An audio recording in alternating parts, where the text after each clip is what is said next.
मंडळी, मस्साजोगचे सरपंच संतोष देशमुख यांच्या हत्या प्रकरणानंतर बीड जिल्ह्यातील गुन्हेगारी राज्यातच नव्हे तर देशात गाजली. दरम्यानच्या काळात बीडमध्ये मारहाणीच्या घटनांनी कळस गाठल्याचं पाहायला मिळालं. तर मागील काही दिवसात बीड थोडं शांत झाल्याचंही बोललं जाऊ लागलं. पण ते म्हणतात ना, जित्याची खोड मेल्या बिगर राहत नाही. अगदी तसंच बीडच्या गुन्हेगारी बाबतीत घडताना दिसतंय. यावेळी माजी मंत्री आणि परळीचे आमदार धनंजय मुंडे यांच्या मतदारसंघातून अशी घटना समोर आली आहे की ज्यामुळे बीड जिल्हा पुन्हा एकदा हादरून गेलाय. परळी तालुक्यातील गोवर्धन गावचे सरपंच राहिलेले संजय बापूसाहेब जाधव यांच्यावर 6 जणांच्या टोळक्यानं जीवघेणा हल्ला केलाय.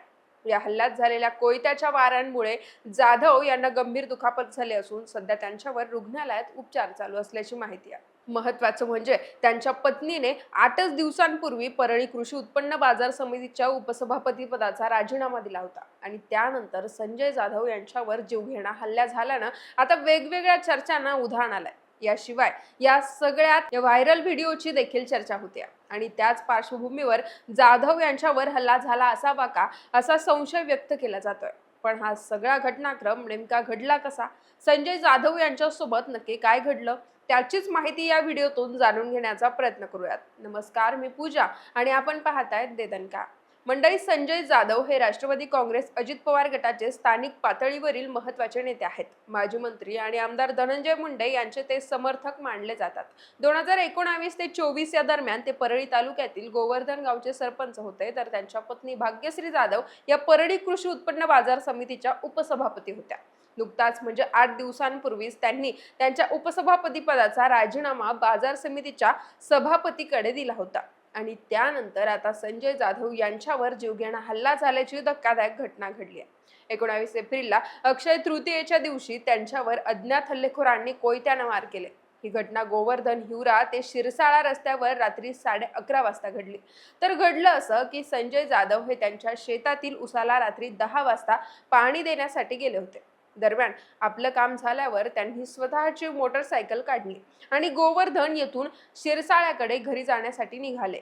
ते गोवर्धन शिवारात आल्यानंतर त्या ठिकाणी दबा धरून बसलेले 6 अज्ञात हल्लेखोर पाठीमागून आले आणि त्यांनी जाधव यांच्यावर कोयत्यानं हल्ला चढवला.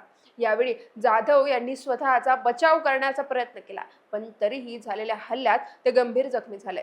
त्यांच्या डोक्याला दुखापत झाली तर डाव्या हातावर कोयत्याचे वार झाले. याशिवाय त्यांचे दोन्ही पाय फ्रॅक्चर झालेत. दरम्यान हल्ला होत असताना जाधव यांनी आरडाओरड केल्यानंतर परिसरातील शेतकऱ्यांनी घटनास्थळी धाव घेतली, पण तोपर्यंत हल्लेखोर रस्त्यावरील उसाच्या फडात घुसून फरार झाले होते. तर गंभीर जखमी झालेल्या संजय जाधव यांना शेतकऱ्यांनी हॉस्पिटलमध्ये पोहोचवलं. त्यापूर्वी जाधव यांना शिरसाळा पोलीस ठाण्यात आणण्यात आलं होतं, पण नंतर नातेवाईकांनी त्यांना अंबाजोगाईच्या शासकीय रुग्णालयात दाखल केलं. त्यावेळी त्यांच्या अंगावरील पांढरा शर्ट पूर्णपणे रक्तानं माखलेला होता.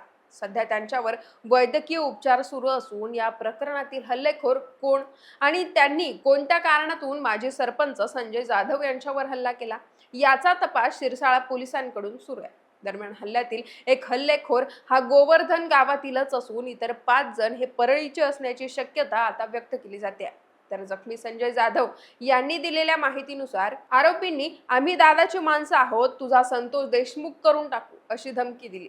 या जीवघेण्या हल्ल्यात मी कसा बसा वाचलो, हल्ल्याच्या वेळी माझ्यावर चटणी फेकण्यात आली असं जाधव यांनी सांगितलंय. तर मंडळी, या घटनेनंतर परळीसह बीड जिल्ह्यात खळबळ उडाली असून आता वेगवेगळ्या चर्चा सुरू झाल्यात. धनंजय मुंडे यांचे समर्थक असूनही त्यांच्या पत्नीनं बाजार समितीच्या उपसभापती पदाचा राजीनामा का दिला असाही प्रश्न उपस्थित केला जातोय. सोबतच सोशल मीडियावरील एका व्हायरल व्हिडिओची देखील चर्चा होतीये.